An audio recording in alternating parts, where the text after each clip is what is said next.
Hola niños, hoy en nuestras clases virtuales de nuestra área de literatura vamos a continuar hablando sobre literatura griega, pero esta vez con nuestro tema, el teatro griego. El teatro griego nació en la cultura griega en el siglo VI, relacionándose con el culto a Dioniso, dios del vino y de la fertilidad. Por ello se producen fiestas en honor al dios, denominadas también dithyrambios.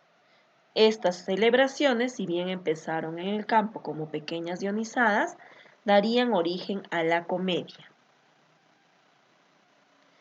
y terminarían por ubicarse en la ciudad, convirtiéndose en grandes dionisadas.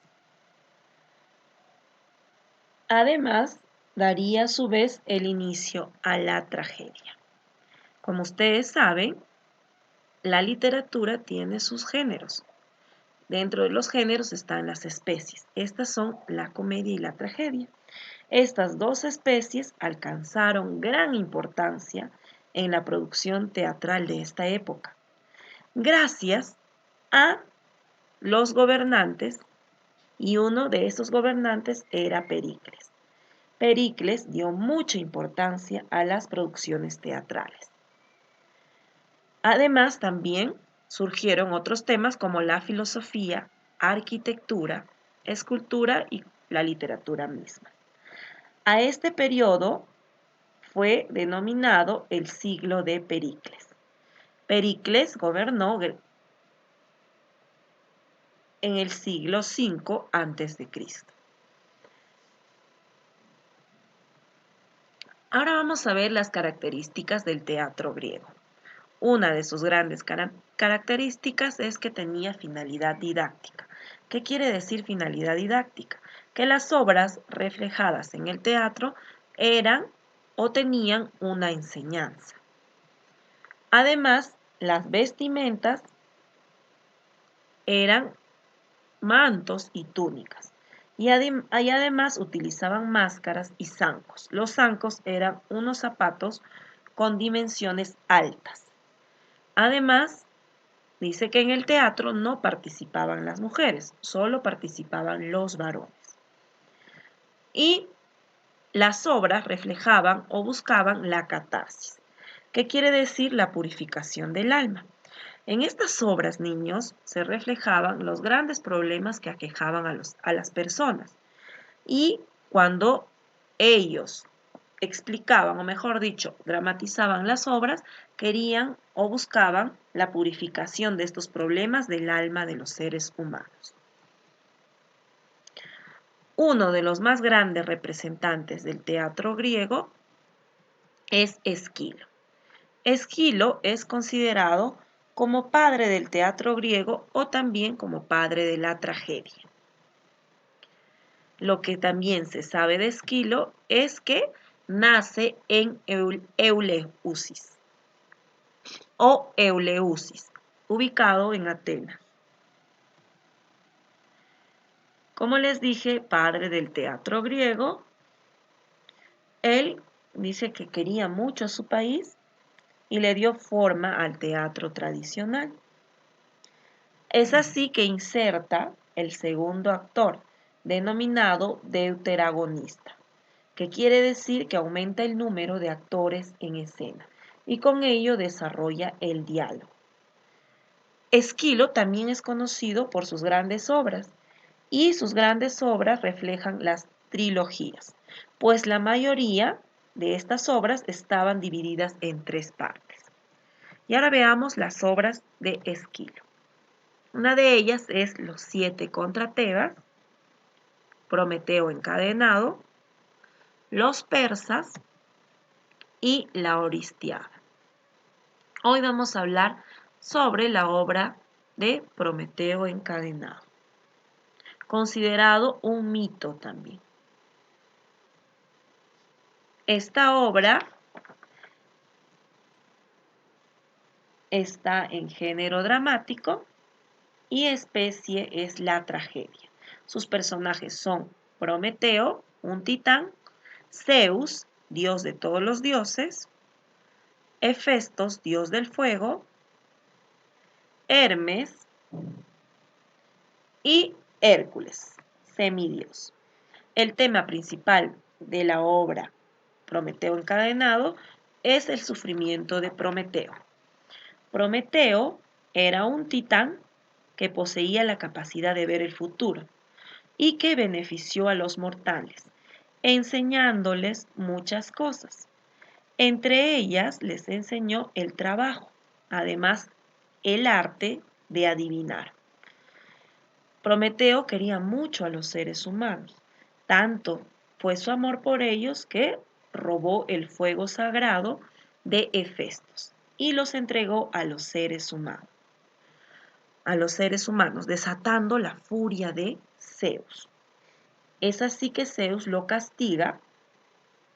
¿Y cómo lo castiga? Encadenándola. Y además haciendo que un águila se devorara su hígado. Y como Prometeo era inmortal, cada día, dice, se regeneraba su hígado. Mejor dicho, aparecía uno nuevo. Y nuevamente el águila venía y se lo devoraba. Este castigo que le puso Zeus era eterno. Es así que Heracles o Hércules en uno de sus viajes se compadece de Prometeo y lo salva de este castigo. Entonces, para ver un poco más a detalle de esta obra, a continuación vamos a ver el siguiente video. Y el mito de Prometeo. Prometeo pertenecía a la segunda generación de titanes. Era hijo de Jápeto, descendiente a su vez de Gea y Urano, el titán primordial que representaba el cielo, y que fue castrado por su otro hijo Cronos con la ayuda del propio Jápeto. En cuanto a quién fue su madre, hay distintas teorías dependiendo del poeta que cuente su historia. Muchos afirman que fue la Oceánide Clímene, hija de Océano, el titán de las aguas, y Tetis, diosa del agua dulce. Aunque otros afirman que fuera también Oceánide Asia, patrona del continente y madre de Aquiles, el célebre héroe de la guerra de Troya. Además de Prometeo, la pareja tuvo 3 hijos más, Atlas, Epimeteo y Menecio, una auténtica familia de leyenda, ya que cada uno tuvo su propia historia épica. Atlas fue condenado por Zeus, el rey de los dioses, a sostener el cielo sobre sus hombros. Epimeteo tuvo su papel en el mito de Pandora, y Menecio murió alcanzado por un rayo que le lanzó el propio Zeus durante la titanomaquia, la guerra que enfrentó a dioses y titanes. Perteneciendo a una familia tan épica, Prometeo estaba destinado a dejar su huella en la historia, sobre todo porque, como cuentan, era el más astuto y pícaro de los 4 hermanos, y no tenía miedo a nada ni nadie, ni siquiera a los dioses. Tanto es así que se atrevió a plantar cara al más poderoso de ellos, el rey del Olimpo, Zeus, y lo hizo en favor de los hombres. De hecho, Prometeo era muy venerado y apreciado por los griegos porque fue el gran benefactor de la humanidad. Su historia comienza en una época en que dioses y hombres todavía convivían juntos, y estos últimos desconocían aún males como las enfermedades o el sufrimiento. Zeus fue nombrado rey del Olimpo, y entre sus primeras decisiones estaba delimitar qué honores y funciones correspondían a los dioses y cuáles a los humanos. Le cedió esta tarea al titán Prometeo, y este la aceptó, pero con la idea de tenderle un engaño que de paso beneficiase a los humanos. Para ello inventó el sacrificio sagrado. Mató y descuartizó un buey y lo separó en 2 partes. Una de ellas no contenía más que los huesos, pero disfrazados bajo una apetecible capa de grasa. En la otra puso toda la carne y la parte comestible, camuflada sobre la piel y las vísceras, que le daban un aspecto desagradable. Zeus fue el encargado de elegir qué parte le tocaría a los dioses, y cayó en la trampa escogiendo la parte de la grasa y los huesos. Desde entonces, en los sacrificios, los griegos quemaban los huesos de los animales para ofrecerlos a los dioses y se comían la carne. Pero claro, la cosa no podía acabar bien. Zeus montó en cólera por el engaño de Prometeo y decidió castigar a la humanidad privándoles del fuego. Sin él, los hombres no podían cocinar la carne y estaban obligados a comérsela cruda, como los animales. Ante esto, Prometeo se compadeció de ellos y decidió intervenir una vez más. Subió al monte Olimpo y de la forja de Festo, dios del fuego y patrón de la metalurgia, robó una chispa, una semilla de fuego. La transportó en el tallo de una cañaheja, un arbusto que arde muy lentamente, y se lo entregó a los hombres, que pudieron volver a calentarse y cocinar la comida. Y entonces llegó la venganza de Zeus, aún más terrible y retorcida.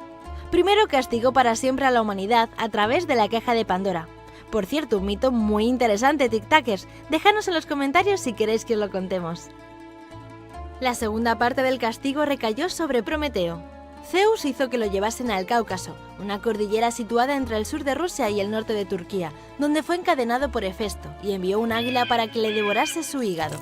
Al ser inmortal, el hígado de Prometeo volvía a regenerarse cada noche, y a la mañana siguiente el águila regresaba para comérselo. Esta tortura debía durar eternamente, pero Hércules, que en uno de sus viajes pasó por allí, se compadeció de él y lo liberó, matando al águila con una flecha. Como recuerdo de su condena y para no reincidir, Prometeo se hizo un anillo de metal unido a un trozo de la roca a la que fue encadenado, y lo llevó consigo para siempre. De ahí la costumbre de los hombres de llevar anillos como recuerdo de eventos importantes.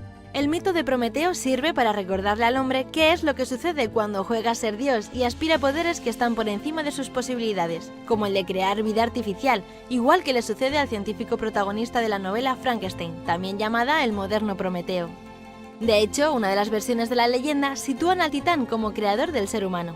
Esta sería la que más influencia tuvo sobre Mary Shelley y sobre otros escritores que hicieron su propia versión del mito, como Bernard Shaw con Pygmalion o Gustav Meyrink con el Golem.